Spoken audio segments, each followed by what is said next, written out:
আর প্রথম দিন আপনি বর্ণনা দিচ্ছিলেন, আপনাকে তারা বিভিন্ন বিষয়ে জিজ্ঞেস করছিল, ওখান থেকে আপনি বলেন। হ্যাঁ, আমি তারা আমাকে এমন একটা ঘরে নিয়ে যায় যেখানে আমি বুঝতে পারি যে এখানে কোনো বাইরের শব্দ এখানে আসে না, অর্থাৎ সাউন্ড প্রুফ একটা রুম। এই রুমে তারা বিভিন্ন সময় আমাকে আহ, বিভিন্ন প্রশ্ন জিজ্ঞাসা করতেছিল যে আমার বাসা কোথায়, কি আছে। কিন্তু আমি যেটা ভেবেছি, যেই লোকগুলো আমাকে বাসা থেকে নিয়ে আসলো সেই লোকগুলোই আমাকে আবার প্রশ্ন করতেছে আমি কোথায় থাকি, সেই লোকগুলোই আমাকে প্রশ্ন করতেছে আমার নাম কি, সেই লোকগুলোই, মানে অর্থাৎ প্রথম যেদিন আমাকে বাসা থেকে নিয়ে আসে যারা, সে কণ্ঠ তো আমার পরিচিত হয়ে গেছে। তো কেন জানি তারাই বারবার আমাকে জিজ্ঞাসা করে, মানে আমি বারবার বলি যে, স্যার একটু আগে না আমি বললাম না, আমরা তো আপনাকে আনিনি, আমরা অন্য কেউ, আপনি তো দেখতে পাচ্ছেন না, এই জন্য হয়তো বুঝতে পারতেছেন না। কিন্তু আমি তো বুঝতে পারতেছি একটা লোক, যেমন আমি আজকে আপনার সাথে কথা বললাম, কালকে যদি আমি আপনার সাথে আবার কথা বলি, আমার কণ্ঠ শুনেও কিন্তু আপনি বুঝতে পারবেন। তো কণ্ঠ শুনে আমি চিনতে পারতেছি, কিন্তু তারা আমার সাথে স্বীকার করছে না যে তারাই। আবার প্রথম থেকে বলতে হচ্ছে, প্রথম দিন আমি 17 বার জিজ্ঞাসাবাদের শিকার হই একদিন, মানে প্রথম যেদিন আমাকে নিয়ে যাওয়া হয়, 17 বার তারা আমাকে জিজ্ঞাসা করার পর আমাকে তারা তাদের কাছে অবস্থানের জন্য একটা রুমে নিয়ে যায়। আর যে রুমটাকে আমরা এতদিন পর্যন্ত শুনে আসছি আয়নাঘর, এই পর্যন্ত জিজ্ঞাসাবাদ এই সেই, আমি কিন্তু একটা অফিস রুমের মতো ফাঁকা একটা রুমে ছিলাম, একটা বড় রুম ছিল। তো আমাকে ওই দিনে 17 বার জিজ্ঞাসা করার পর তারা আমাকে একটা রুমে নিয়ে যায়, যেখানে যাওয়ার পর আমার যে লুঙ্গি পরা ছিল, পাঞ্জাবি পরা ছিল, সেগুলো চেঞ্জ করতে বলে। তো আমি আমার কাপড় চেঞ্জ করার পরে তারা আমাকে এমন একটা কাপড় দেয় যেটা খুব সম্ভবত ওই যে সাদা কালো র্যাগ যে এই ফাঁসির আসামিদেরকে যে কাপড়গুলো দেওয়া হয় জেলখানাতে, এমন টাইপের একটা প্যান্ট বা ট্রাউজার আর একটা জামা আমাকে দেয় পরার জন্য। তখন আমি আশ্চর্য হয়ে গেলাম যে এই কাপড় আমি কেন পরবো। তখন তারা বলতেছে যে আপনি তো একটা কাপড়ে নিয়ে আসছেন, ঘেমে গেছেন, এই সেই, এটা গন্ধ করতেছে, আমরা এটা ধুয়ে পরিষ্কার করে দেবো, একটু চেঞ্জ করে নেন, আর কাপড় নাই আমাদের কাছে। তো আমি পড়তে চাইলাম না, এই কাপড়গুলো আমার রুচিতে আসতেছে না। দেখার পরে আমি নিজেকে, মানে আমার কাছে খুব ছোট মনে হচ্ছে যে এই শেষ পর্যন্ত এই কাপড়গুলো আমাকে পড়তে, আমি তো আগে টেলিভিশনে দেখছি যে জেলে নিতে হলে আসামিদের কেমন কাপড় পরায় এই টাইপের। পরে যাই হোক, জোর জবরদস্তি করে তারা আমাকে কাপড় চেঞ্জ করায়, আমি এটা পরি। তার আমার একটা টুপি ছিল, একটা পাঞ্জাবি ছিল, একটা লুঙ্গি ছিল, এগুলো তারা জমা নেয়, এবং আমার জুতা, এগুলো সব তারা জমা রাখে, নিয়ে আমাকে একটা পোশাক পরায়, এই আর কি। যে পোশাকটা আপনাকে পরেছিল সেটা কতদিন ধরে পরছেন? সাথে আরেকটা প্রশ্নের আপনি উত্তর দিবেন, আপনি যে আয়নাঘরে ছিলেন অনেকদিন, সেখানে আপনার খাবার, গোসল, নামাজ এগুলো কিভাবে সারতেন? আচ্ছা, ওই যে বললাম যে কাপড়টা আমাকে দেয়, এই কাপড়টা আমি একটাই কাপড় পেয়েছি, এটা আমার পড়তে হয়েছে, হয়তো ট্রাউজার চেঞ্জ করে বললে ট্রাউজার চেঞ্জ করে দিত। তো আমি ওখানে ছিলাম হচ্ছে রমজান মাসে, যেহেতু ছিলাম, আমাকে 2 বেলা খাবার দেওয়া হতো, আর ইফতারের সময় ইফতার দেওয়া হতো। ইফতারিতে আমাদেরকে ছোলা, মুড়ি, খেজুর এগুলো দিত। তো সবচেয়ে বড় কথা হচ্ছে আমি এমন একটা জায়গাতে ছিলাম, সেখানে খাবারের কষ্টটা তো আমার জন্য ফ্যাক্টর না, খাবারটা তো আমার জন্য ফ্যাক্টর না। আমার আমার আমার ইয়া ছিল হচ্ছে যে আমি এমন একটা জগতে আছি যেখানে আমি ছাড়া আর কেউ জানে না আমি জীবিত আছি। তো মেন্টালি ভাবে আমি অনেক বেশি দুমড়ে মুচড়ে যাই যে আমি কাউকে খবর দিতে পারছি না, না জেনে আমার ফ্যামিলি কি আমাকে নিয়ে কি টেনশন করতেছে। যে রুমটাতে আপনি ছিলেন, সে যে রুমটাতে আপনি ছিলেন সে রুমের সাইজ কি? আসলে আমাকে 17 বার জিজ্ঞাসা করার পরে, ড্রেস চেঞ্জ করার পরে আমাকে একটা রুমে নিয়ে যাওয়া হয়। বাথরুম থেকে রুমে যাওয়ার পর্যন্ত আমার চোখ বাঁধা ছিল, প্রথমত আমাকে গামছা দিয়ে চোখ বাঁধতো এই পর্যন্ত। কিন্তু যখন আমাকে ড্রেস চেঞ্জ করতে দেয় তখন আমাকে একটা টুপি দেয়, যেটাকে আমরা এখন জম টুপি বলে চিনি। এ- এই এরকম এই পর্যন্ত একটা টুপি, টুপির রংটা ছিল কালো। তো টুপি এখন আর চোখ বাঁধে না, টুপি পরায় দেয়, আর হাত বাঁধা থাকে, টুপি খোলা যায় না। তো বাথরুম থেকে যখন আমি বের হচ্ছিলাম, আমি ভাবছিলাম হয়তো আগে যে রুমে ছিলাম বড় একটা রুম ছিল, আমাকে এখানে নিবে। তো আমি যাচ্ছি, বের হচ্ছি, বের হওয়ার পরে তারা আমাকে ঘুরিয়ে ফিরে এমন একটা রুমের কাছে নিয়ে গেল, ওখানে হয়তো তালা লাগানো ছিল, তালা খুললো, নিয়ে বলতেছে এখন থেকে আপনি এই রুমে থাকবেন। তো আমাকে রুমের ভিতরে ঢুকানোর পর আমার টুপি খুলে দেওয়ার পর আমার খুব সম্ভবত আমার মনে পড়ে যে সময়টা ছিল হচ্ছে ইফতারের ঠিক আগ মুহূর্ত, এরকম একটা সময়। কারণ এর মাঝখানে আমি জোহরে সালাত আদায় করছি, আসরের নামাজ পড়ছি ওখানে। তো কিন্তু ওই রুমে যাওয়ার পর এটা আমার হিসাব আর কি, যে এখন হয়তো ইফতার কাছাকাছি, কিন্তু ওই রুমে ঢোকার পরে মনে হলো আমি মনে হয় গভীর রাত, যে আমি তো এখন অন্ধকার অন্ধকার। হ্যাঁ, আমি এখনো ইফতার করি নাই, মাগরিব পড়ি নাই, এশা পড়ি নাই, তাহলে আমি এত তাড়াতাড়ি রাত হয়ে গেল। না, আমি নিজের মধ্যে নিজেকে প্রশ্ন করতেছি যে এত তাড়াতাড়ি রাত হয়ে গেল। আচ্ছা, আরেকটা ছোট্ট প্রশ্ন এবারে, সেটা হলো আপনি যে জোহরের সালাত পড়ছেন, আসরের সালাত পড়ছেন, এগুলো কি আজান দিয়ে আপনি শুনতেন, নাকি আপনাকে আজানের টাইমটা ওরা ওরা আপনাকে বলে দিত? না, আমি আজান শুনতে পাই নাই, ওরা আমাকে বলে দিত। তখন যে রুমে ছিলাম এই 17 বার যা জিজ্ঞাসা করছিল প্রথম দিন, এবং আমি তখন আজানের শব্দ একটু একটু আসতো এই রুমে। আর জোহর আসরের সময় এরা আমি হয়তো আহ, খেয়াল করি নাই, অথবা ঘুমিয়েছিলাম কিনা আমার মনে পড়ে না, অথবা ওই সাউন্ড রুমে আমি যখন ছিলাম তখন হয়তো আজানের সময় হয়েছে, আমার খেয়াল নাই। আমি তাদেরকে বলছি যে কখন জোহরের নামাজ হয় আমাকে বলে দিবেন। কারণ ওই যে 17 ওই একদিনে প্রথম দিন আমি আগে বলছি আপনাকে যে 17 বার জিজ্ঞাসাবাদ করা হয়েছিল, তখন হয়তো আমি ভিতরে ছিলাম, এই জন্য আজানের শব্দ শুনতে পাই না, তখন সাউন্ড প্রুফ রুমে ছিলাম। তো এখন যখন এই রুমে আসলাম, এই রুমে আসার পর আমি তো ভাবতেছি এখন রাত। তো পরে উনি আমাকে আমার ড্রেস দেওয়ার পরে, আমার টুপি খোলার পরে, এই ভাবতে ভাবতে আমি ওনাকে জিজ্ঞাসা করলাম, উনি যখন দরজা লাগাই দিল, এবং উনি বলতেছে যে এখন থেকে আপনি এই রুমে থাকবেন, বলে রুমে ঢুকাইলো। ঢুকানোর পর দরজা লাগানোর শব্দ পেয়ে পরে আমি মানে ফিরে আসলাম, যে ওনাকে জিজ্ঞাসা করলাম যে আমি তো ইফতার করি নাই, এখন তো তাহলে রাত হয়ে গেছে। পরে বলতেছে যে না, রাত না, ইফতারের সময় হলে আমরা আপনাকে বলবো। পরে বুঝলাম যে তাহলে হয়তো এই রুম অন্ধকার, এই জন্য এরকম দেখাচ্ছে, তার মানে ইফতারের সময় হয় নাই।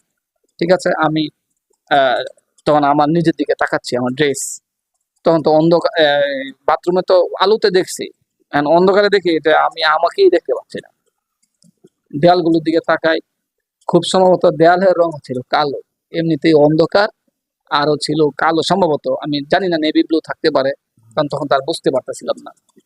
তো এই, এবং আপনি বলছিলেন যে কতটুকু লম্বা কর, আসলে আমি শোয়ার পরে আরেকজন যে শুইতে পারবে এই রুমে, আহ, আমার মনে হয় শুইতে পারবে না, কারণ তখন তো আর আমি মাপি নাই কতটুকু পাশ হবে। তবে আমি নিজেকে আবিষ্কার করি এটা একটা মানে কবর। আমি ভাবতেছিলাম যে আমি কবরের বাসিন্দাদের যে জীবন, আমরা মসজিদে মুসল্লিদেরকে আলোচনা করতাম যে কবরের জীবন কেমন হবে, তখন আমি নিজেকে একজন কবরের বাসিন্দা মনে করতেছি, যে আমি বেঁচে আছি, কিন্তু পৃথিবীর কেউ জানে না আমি বেঁচে আছি আমি ছাড়া। অন্ধকার একটা রুমে। হ্যাঁ, অন্ধকার একটা রুমে।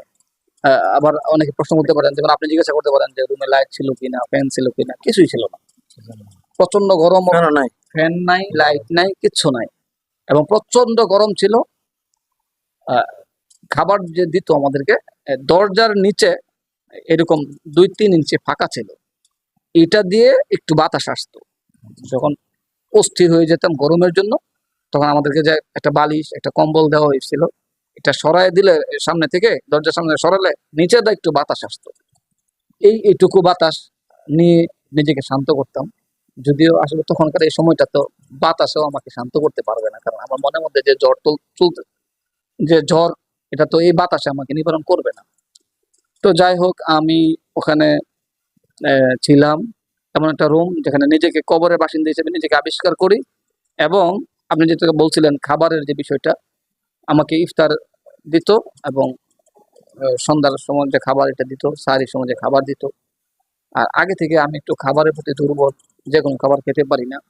তো এই মোটা মোটা ভাত, আহ ডাল এবং তরকারি যেটা দিত, সব এক প্লেটে দিত। ওটা আমি মনে করি না, মানে আমি তো আপনাকে বোঝাইতে পারবো না, আপনাকে দিলেও মনে হয় আপনি খাইতে পারবেন না। মানে এত মোটা। এমন একটা খাবার, এটা মানুষ, কোন রুচিশীল মানুষের জন্য এই খাবার না। আসলে পুরো বিবরণ তো আর আমি আপনাকে এখন। আরেকটা বিষয় আমার মাথায় আসছে, সেটা হচ্ছে আপনার যখন খাবার দিত তারা, সেই খাবারগুলো আপনি অন্ধকারের মধ্যে কিভাবে খেতেন? হ্যাঁ, আমার দরজার নিচ দিয়ে যখন আমাদেরকে খাবার দিত, তখন আমরা হাতে ধরে ধরে দেখতাম আজকে মাছ দিছে না গোশত দিছে, এ, ভাত, এই যে খাবারটা দিত আসলে এটা আমাদের জন্য খুব বেশি কষ্টকর ছিল। আপনি আগে বললাম যে কোনো রুচিশীল মানুষ এই খাবার খাবে না।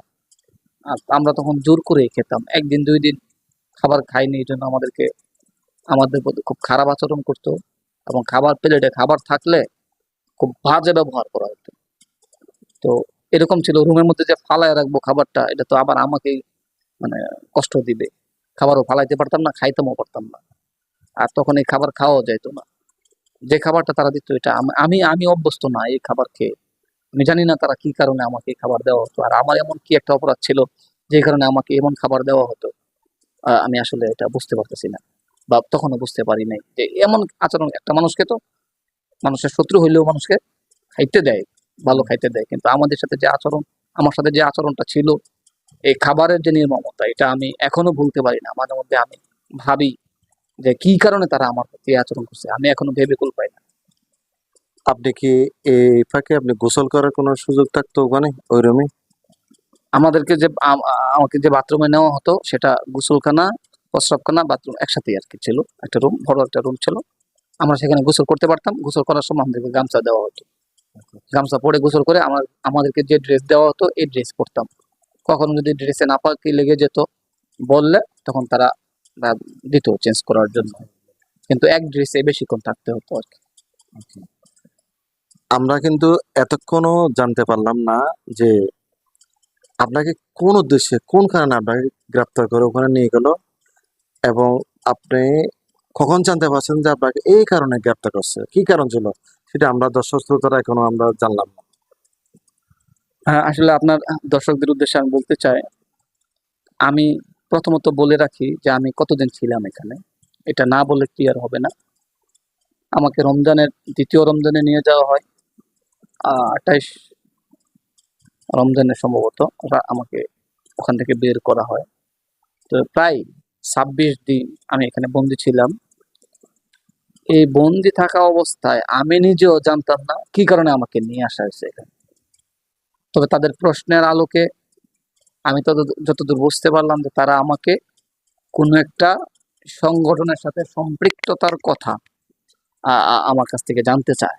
কি সংগঠনের নাম বলতো তারা? তারা কখনো, তারা আমাকে জিজ্ঞাসা করতো যে আমি কোনো সংগঠন করি কিনা। তখন আমি বলছি যে আমি তো বাংলাদেশের কোনো রাজনৈতিক দলের সদস্য বা কর্মী না, আমি একজন ইমাম সাহেব মানুষ এবং ছাত্র মানুষ, তা আমি কোনো দল করি না।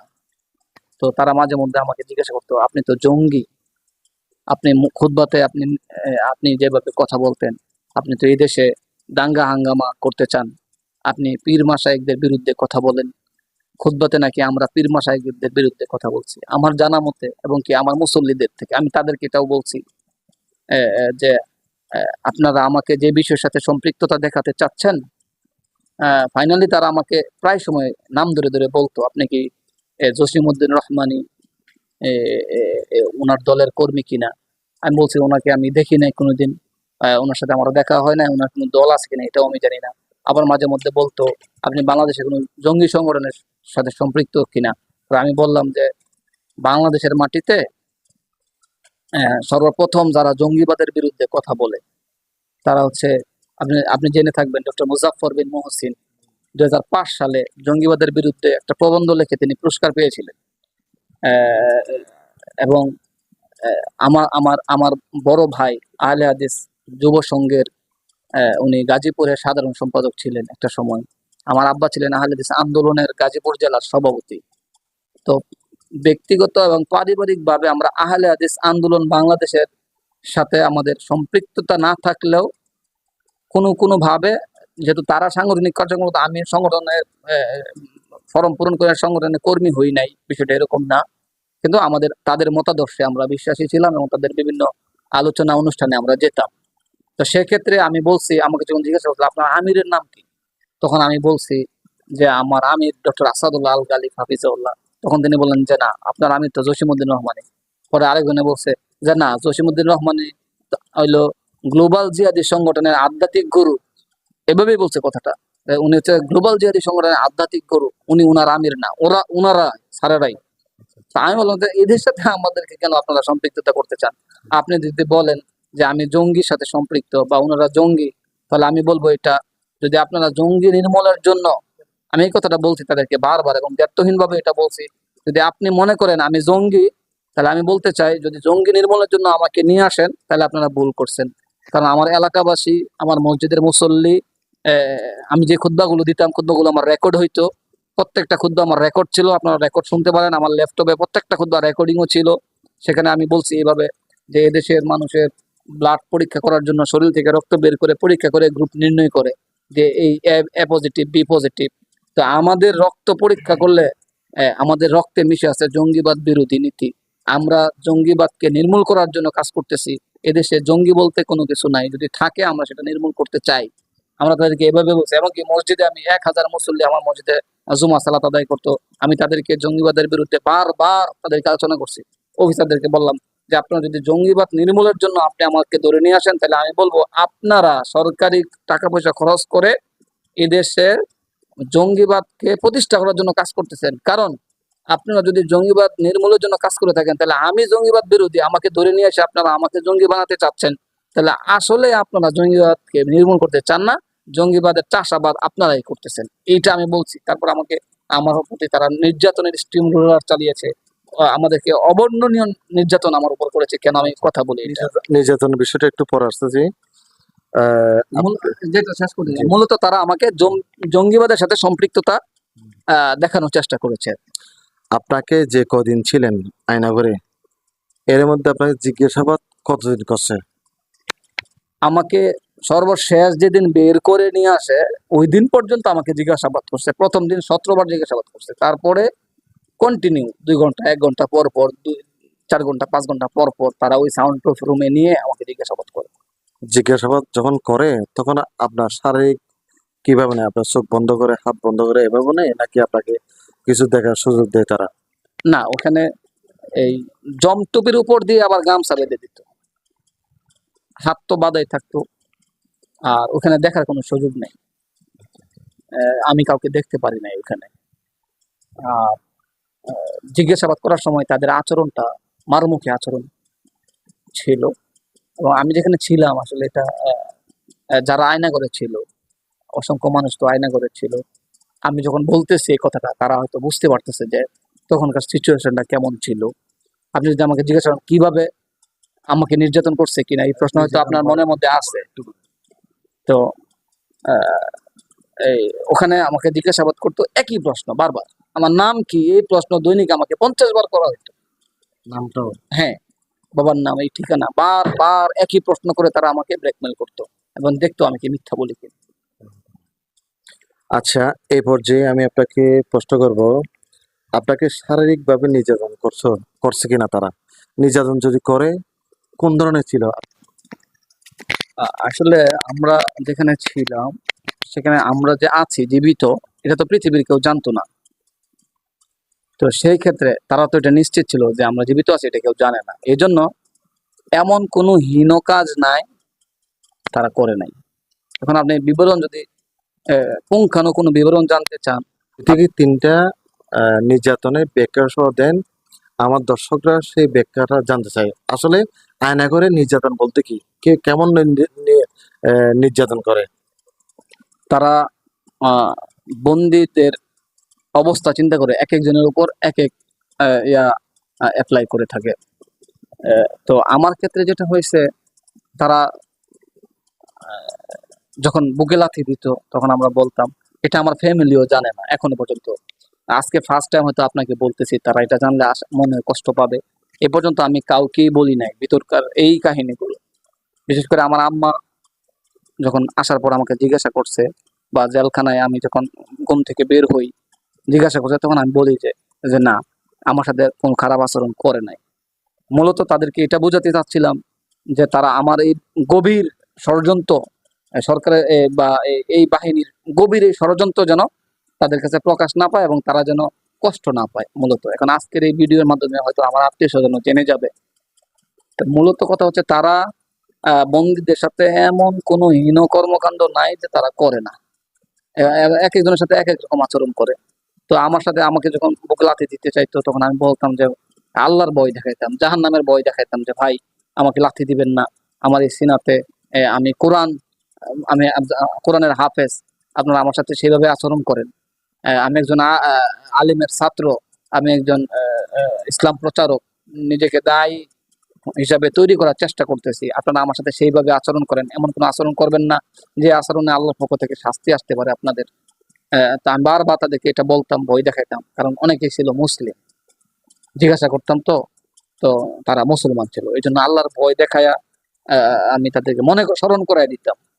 তো তারা এক এক সময় এক এক আচরণ করতো, কখনো আপনাকে উল্টাভাবে ঝুলিয়ে রাখবে, কখনো আপনাকে এই আপনার চোখে মুখে গামছা বেঁধে বা একটা ন্যাকড়া দিয়ে আপনার নাকে মুখে পানি দিবে, অথবা পানির মধ্যে আপনাকে ফেলে রাখবে।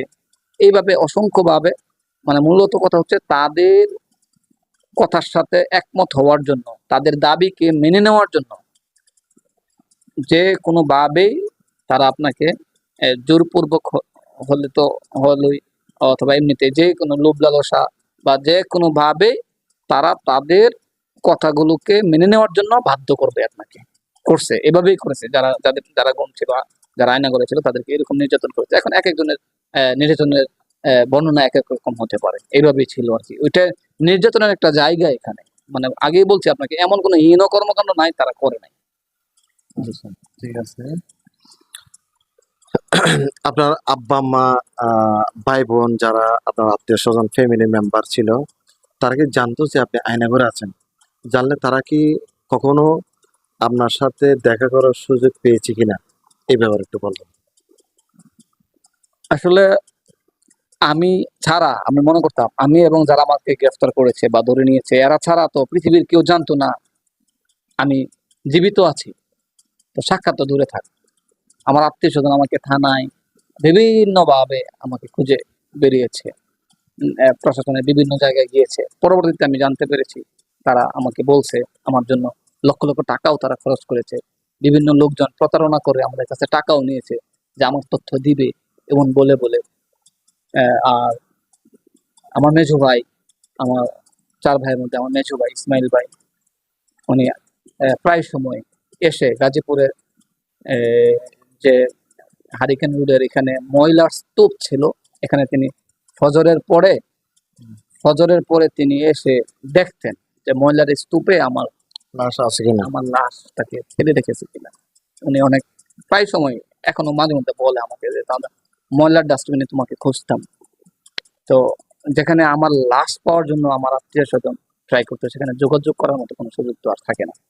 আর ওনারা জানতো না যে আমি জীবিত আছি, এই আর কি। আর কখনো এই বন্দিত্ব থাকা অবস্থায় বা আয়না করে বা গুম থাকা অবস্থায় আমার আত্মীয় স্বজন কোনো কারোর সাথে কোনো রকম যোগাযোগ করার সুযোগ আমাকে দেওয়া হয়। আমরা এখনো পর্যন্ত একটা প্রশ্নের উত্তর এখনো পর্যন্ত পাই নাই, যে সুনির্দিষ্ট কোনো কারণ কি তারা বলতে পারছিল যে এই কারণে তোমাকে নিয়ে আসলাম, তোমাকে বন্দি করলাম, গ্রেপ্তার করলাম, এই ধরনের সুনির্দিষ্ট কোনো কারণ তারা কি বলতে পারছে? মূলত তারা আমাকে জঙ্গিবাদের সাথে সম্পৃক্ততা দেখানোর চেষ্টা করেছে এবং আমাকে যে মামলা দিয়েছে পীর মাশায়েখ ও বুদ্ধিজীবী হত্যার পরিকল্পনাকারী, আমি একজন জঙ্গি। আমরা তো সুপ্রিয় দর্শক শ্রোতা, আমরা তো প্রায় শেষ দিকে এসে গেছি। আমি সর্বশেষ আরেকটা প্রশ্ন আপনাকে করবো, সেটা হচ্ছে যে আয়না করে আপনার মতো যারা অন্যান্য বন্দীরা ছিল তাদের সাথে কি আপনি যোগাযোগ মেনটেন করতে পারতেন? পারলে আপনি দেখছেন কিনা তাদেরকে কিভাবে কিভাবে নির্যাতন করা হয়? না দেখলেও আপনি শুনলে আপনার কানে তখন আওয়াজ আসতো কিনা তাদেরকে কিভাবে নির্যাতন করা হচ্ছে, সে বিষয়ে একটু আমাদের বলেন। আসলে মূলত আমি যেখানে ছিলাম সেই ঘরে তো লাইট ছিল না, ফ্যান ছিল না, কোনো কিছু ছিল না এমন। তবে আমি বুঝতে পারতাম যে আমার মতো এখানে আরো কেউ হয়তো বা আছে। কারণ আমরা দেয়ালে মাঝে মধ্যে দেয়ালে শব্দ করতাম, লাথি দিতাম দেয়ালে। আমি যখন দেয়ালে লাথি দিতাম, ওই পাশ থেকে দেয়ালে লাথি দিত।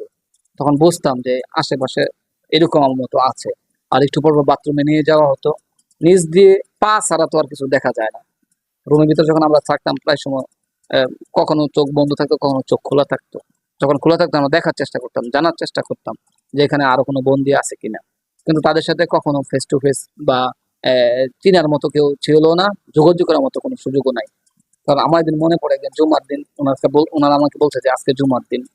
তো জুমার দিন আমি যখন আমি তো আসলে আগে নিয়মিত খুতবা দেই। তো আমি জুমার দিন শুয়ে শুয়ে খুতবা পড়তেছি, আলহামদুলিল্লাহ একটু জোরে জোরে পড়তেছি, কোরআন তেলাওয়াত করতেছি। তখন ওরা আসে আমাকে প্রচন্ড ভাবে আমাকে আঘাত করে, কেন আমি জোরে কোরআন তেলাওয়াত করছি। কি কোথায় করছে? আমার শরীরে আমাকে মেরেছে আর কি, যে আমি কেন জোরে তেলাওয়াত করতেছি। প্রায় সময় এটার জন্য আমি অনেক, এবং কি যেহেতু আপনি প্রশ্ন করেছেন এটা কোনো ইয়ার সাথে সাক্ষাৎ হয়েছে কিনা, আমাকে ওইখানে জোরে কোরআন তেলাওয়াত করার সুযোগটাও দেওয়া হয় না। সাক্ষাৎ তো হবে, দূরে থাক, অন্য কেউ আছে কিনা এটা জানা হবে, তো দূরে থাক। কারোর সাথে তাদের নিজে আগে বলছে আপনাকে, এমন একটা রুমে আমাদেরকে নেওয়া হতো। ওই রুমের বাহিরের সাউন্ড ভিতরে যেত না, ভিতরের সাউন্ড বাইরে আসতো না, এমন একটা রুমে গিয়ে আমাকে জিজ্ঞাসাবাদ করা হতো। সেক্ষেত্রে আমরা বুঝতাম না এখানে আরো কেউ, কিন্তু পায়ের চলাচলের উপর নির্ভর করে আমরা বুঝতাম যে আমাদের মতো হয়তো আরো কেউ এখানে আছে। আর ওই দেয়ালে এই অন্ধকার, আবছা আবছা অন্ধকার, আমরা হাতিয়াতে যখন এইভাবে হাতে দেখতাম দেওয়ালে অনেক এ, মানে যেমন আমি নিজেও দেয়ালে এমনিতেই আমাদের যে হ্যান্ডকাপ পরা ছিল এটা দিয়ে দেয়ালে লেখার চেষ্টা করতাম। এরকম অসংখ্য দাগ দেয়ালের মধ্যে ছিল, যেটা আমি হাতে ধরে ধরে দেখতে পাইছি যে দেয়ালে অনেক দাগ ছিল। তো সেই হিসাবে হয়তো আমি যাওয়ার আগে এই রুমে অনেকে ছিল, আমি আসার পরেও হয়তো এই রুমে অনেকে থাকতে পারে, কিন্তু কারোর সাথে যোগাযোগ করার সুযোগ নাই এখানে। আচ্ছা, আপনি যখন আয়নাগর থেকে মুক্ত হলেন, মুক্ত হওয়ার পরে কি আপনি এখনো জানেন কিনা এটা ঢাকা শহরের কোন জায়গার মধ্যে আপনি ছিলেন? এটা হচ্ছে গুরুত্বপূর্ণ প্রশ্ন, যে এতক্ষণ পর্যন্ত কিন্তু আমি বলি না আমি কার কাছে ছিলাম, কারা আমাকে ধরে নিয়ে গেছিল প্রথম দিন থেকে আজকে পর্যন্ত। অর্থাৎ আমি 26 দিন যেদিন আমি বের হই, তার আগের দিন সেলুনের লোকজনকে নিয়ে এসে আমাকে একটা রুমে নিয়ে যাওয়া হয়। বলতেছে, হুজুর আপনি কি চুল ছোট রাখতেন না বড় রাখতেন, মানে আমি কেমন চুল রাখতাম আগে, এই সমস্ত বর্ণনা নিয়ে তারা আমাকে আমার চুলগুলো কেটে দেয়, আমার গোফগুলো কেটে দেয়। এই 1 মাসে কিন্তু আমি 26 দিনে আমি আমার মুছ কাটতে পারতাম না, আমার নিজের চেহারা আমি দেখতে পারতাম না। তো ওই দিন আমি আয়নাতে আমার নিজেকে দেখি প্রথম, 26 দিন পরে আমি আমার চেহারা দেখি সেলুনের ওই আয়নার মধ্যে। তো এই আমি আমি আগে কিভাবে চুল রাখতাম এই বর্ণনা তাকে বলার পরে সে আমাকে আগে যে সাইড দিতাম সেভাবে আমার চুলগুলো কেটে দেয় আগের দিন। তো পরের দিন যখন আমাকে বের করে ওখান থেকে, তখন বের করার পরে আমার শরীরে আমার আঙ্গুলের ফিঙ্গার নেয়, আমার পায়ের ফিঙ্গার নেয়, ছাপ নেয়, আমার চোখের ছবি নেয়, আমার শরীরের কোন জায়গায় কোনো তিল আছে কিনা, কোন জায়গায় কোনো দাগ আছে কিনা, এগুলো তারা বিবরণী নেয়। নেওয়ার পরে তারা আমাকে বলে যে এতদিন যাবত আমরা যে এখানে ছিলেন, আপনি যেখানে ছিলেন এগুলা কাউকে যেন না বলি, যদি বলি তাহলে আমার জন্য বিপদ হবে। তো এটা বলার পরে আমাদের একটা একটা জায়গায় আমাদেরকে ছবি উঠায়। ছবি উঠানোর সময় আমি দেখলাম যে কালো পোশাকধারী 2 জন ব্যক্তিকে নিয়ে র্যাব 2 যখন আপনাকে ছেড়ে দিল, এরপর অবস্থান আপনার কোথায় ছিল? র্যাব 2 থেকে আমাকে নেওয়া হলো সিএমএম কোর্টে। ওখানে আমাকে মামলা দেওয়া হলো। মামলা দিয়ে আহ, আমাকে জেলখানায় পাঠানো হলো, ঢাকা কেন্দ্রীয় কারাগার কেরানীগঞ্জ। পরের দিন আহ, আমি আমার এই দিন রাত্রেবেলাতে সন্ধ্যায় আমাকে তারা গ্রেফতার দেখাইছে। রাত্রেবেলাতে গ্রেফতার দেখাইছে গাজীপুর থেকে, জঙ্গি সন্দেহে আমাকে তারা গ্রেফতার করেছে জয়দেবপুর থেকে। অথচ আমি বাসা থেকে নিয়ে আসছিল আমাকে 26 দিন গুম করার পর তারা মিডিয়ার কাছে আমাকে প্রকাশ করে। তখন এটা দেখে আমার আত্মীয় স্বজন, আমার পরিবার যোগাযোগ করে, এবং এখানে লেখা থাকে যে আমাকে গ্রেফতার করে ঢাকা কেন্দ্রীয় কার্যালয়ে প্রেরণ করা হয়েছে। পরে ওনারা, হ্যাঁ, ঢাকা কেন্দ্রীয় কারাগারে পরের দিন 29 তারিখ, 29শে রমজান, কয় তারিখ ছিল আমার মনে নাই, 29শে রমজান ছিল, ঈদের আগের দিন ছিল। তো ওই দিন আমার সাথে তারা যোগাযোগ করে আমি আমার পরিবারের সাথে প্রথম সাক্ষাৎ লাভ করি জেলখানা থাকা অবস্থায়, এবং সেটা কেরানীগঞ্জে ছিল। তো ওই কেরানীগঞ্জ জেলখানায় আর কি আমাকে প্রেরণ করা হয় এই গুম থেকে বা আয়নাগর থেকে বের করে, এবং কি তারা আমাকে একটা মামলা দিয়ে বের করে। এখনো আজ 2024 সালের আজকের দিনে এসেও আমি এখনো সেই মামলা আমার কাজে বয়ে বেড়াচ্ছি। আচ্ছা, জেলখানায় যে প্রেরণ করছে এরপরে কতদিন জেলখানায় ছিলেন এবং জেলখানায় যে সময়গুলো ছিলেন তারপরে মুক্ত হয়েছেন, আপনার টাইমটা কতদিন ছিল জেলখানায়? প্রায় 7 মাসের মতো আমি জেলখানায় ছিলাম। 7 মাস অন্যায়ভাবে আমি জেলখানাতে আবদ্ধ ছিলাম। একটু এখন সর্বশেষ প্রশ্ন হচ্ছে যে আপনি সরকারের কাছে আপনার আবেদনটা কি? আসলে আমি আপনার চ্যানেলের মধ্য দিয়ে আমি আপনার দর্শকদেরকে বলতে চাই, আমার দেশবাসীকে আমি একটা বার্তা দিতে চাই। সেটা হচ্ছে, আমি একজন ছাত্র মানুষ। আমি তামিল মিল্লাত কামিল মাদ্রাসা থেকে কামিল শেষ করেছি। আমার আব্বা একজন আলেম মানুষ। তা আমরা আলেম পরিবারে বড় হয়েছি। দেশ বিরোধী কোনো কর্মকাণ্ডের সাথে আমরা কেউ সম্পৃক্ত নই। তারপরেও শুধুমাত্র হক কথা বলার কারণে, সঠিক কথা বলার কারণে অন্যায়ভাবে আমাদের উপর যে অমানসিক নির্যাতন করা হয়েছে, এর সুষ্ঠু বিচার চাই। এখন আমরা স্বাধীন সার্বভৌমত্ব বাংলাদেশে বসবাস করছি। গত বৈষম্য বিরোধী ছাত্র আন্দোলনের মধ্য দিয়ে গত 5 আগস্ট স্বৈরাচারী ফ্যাসিস্ট আওয়ামী সরকার পালিয়ে যেতে বাধ্য হয়েছে। তো আমার বর্তমান সরকার এবং প্রশাসনের কাছে একটাই দাবি, আমার মতো আর যেন কেউ, বাংলাদেশের কোনো নাগরিক যেন অন্যায়ভাবে এরকম জুলুমের শিকার না হয়। অপরাধী থাকবে, শাস্তির ব্যবস্থা করবে, এটা নিয়ে আমাদের কোনো আপত্তি নাই। কিন্তু অন্যায়ভাবে গুম করার এই আইন তাদেরকে কিভাবে দেওয়া হলো, কেন দেওয়া হলো, এটা কোন যুক্তিতে একজন অপরাধীকে গুম করে তাকে এমন কোনো হীন আচরণ নাই, ন্যাক্কারজনক আচরণ নাই যে তার উপর করা হয় না। নির্যাতনের যে বর্ণনা, পুরোপুরি বর্ণনা তো আমরা আপনাদেরকে বলি নাই, আরো অনেক কথা থাকে যেগুলো বলার মতো ভাষা থাকে না। তো এই অবর্ণনীয় নির্যাতনের শিকার যেন আর কেউ না হয়, এই ব্যাপারগুলো প্রশাসন নিশ্চিত করতে হবে। আর আমার ব্যক্তিগতভাবে আমার দাবি, র্যাব বাহিনী বাংলাদেশের কুখ্যাত সন্ত্রাসী বাহিনী, এই র্যাব বাহিনীকে নিষিদ্ধ করা হোক। মানবতা বিরোধী অপরাধে র্যাব বাহিনীকে অতি সত্বর নিষিদ্ধ করে একটা জঙ্গি বাহিনী হিসাবে তাদেরকে আইনি ব্যবস্থা তাদের প্রতি নেওয়া হোক, এটা আমার দাবি। এবং বাংলাদেশের নাগরিক হিসাবে এটা আমি দাবি করি আমার প্রশাসনের কাছে, বর্তমান অন্তর্বর্তীকালীন সরকারের কাছে, এবং পরবর্তীতে যারা সরকারে আসবেন তাদের কাছে আমার একটাই দাবি, যে আর যেন গুমের আইনাগরের ইতিহাস যেন নতুন করে ইতিহাস যেন রচিত না হয়, এটা আমার দাবি। আর বিশেষ করে আমার মামলা শুরু থেকে আজকে পর্যন্ত প্রায় 10-12 লক্ষ টাকা আমার এই অন্যায়ভাবে মামলার পিছনে ব্যয় করতে হয়েছে। অন্যায় কোনো অপরাধ ছাড়াই এই মামলা আমার প্রতি করা হয়েছে। আমি আর ক্ষতিপূরণও চাই। সেক্ষেত্রে আমাকে কেন এই মামলার আসামি করা হলো, আমার উপর কেন অন্যায়ভাবে এই মামলা দেওয়া হলো, সেজন্য প্রশাসনের সহযোগিতা চেয়ে আমি আমার মামলার নিষ্পত্তি চাই, এবং এটার যতটুকু বিচার কার্য হয়েছে আমি এটার বেকসুর খালাস চাই। এবং আমি প্রমাণ করে দিই, আমার মুসল্লি আছে, আমার এলাকাবাসী আছে, আমি এখনো চাইলে প্রমাণ করে দিতে পারবো বাংলাদেশের কোনো সময় কোনো জঙ্গিবাদী সংগঠনের সাথে আমার সম্পৃক্ততা ছিল না এবং নাই, ইনশাআল্লাহ। এই জন্য আমি দ্ব্যর্থহীনভাবে বলতে চাই, আমার বার্তা হচ্ছে এটাই, যে এই অন্যায়ভাবে করা জুলুমের শিকার হওয়া আমার বিরুদ্ধে যে মামলা আছে, আমি এই মামলার নিষ্পত্তি চাই।